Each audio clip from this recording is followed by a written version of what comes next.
গাজীপুর মহানগরের ৫ নম্বর ওয়ার্ডের শৈলডুবির মিয়াবাড়ি এলাকায় দীর্ঘদিন ধরে অবৈধভাবে ঘোড়ার মাংস জবাই ও বিক্রির অভিযোগে একটি খামারে অভিযান চালিয়েছে প্রশাসন।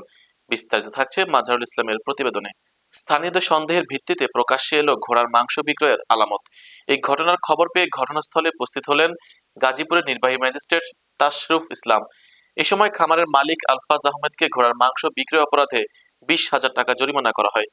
নির্বাহী ম্যাজিস্ট্রেট জানান, অভিযানের সময় ঘোড়ার মাংস প্রক্রিয়াজাতকরণের অবস্থায় ৯ জন কর্মচারীকে আটক করা হয়। ঘটনাস্থলে ১০টি জবাইকৃত ঘোড়া ও ৬টি ঘোড়ার মাংস প্রক্রিয়াজাত করা ছিল এবং বাকি ৪টি জবাইকৃত অবস্থায় পাওয়া যায়। আইন সম্পর্কে অজ্ঞতার কথা স্বীকার করে ভুল মেনে নেওয়ার জরিমানার মাধ্যমে খামার মালিককে সতর্ক করে ছেড়ে দেওয়া হয়। অভিযানে খামারের ভেতরে ৭টি জীবিত ঘোড়া বাঁধা ছিল, সেগুলো এলাকার কয়েকজন দায়িত্বশীল ব্যক্তির জিম্মায় রাখা হয়েছে। আমি কি করেন? কোথায়? বাইরে? আপনার নামটা কি?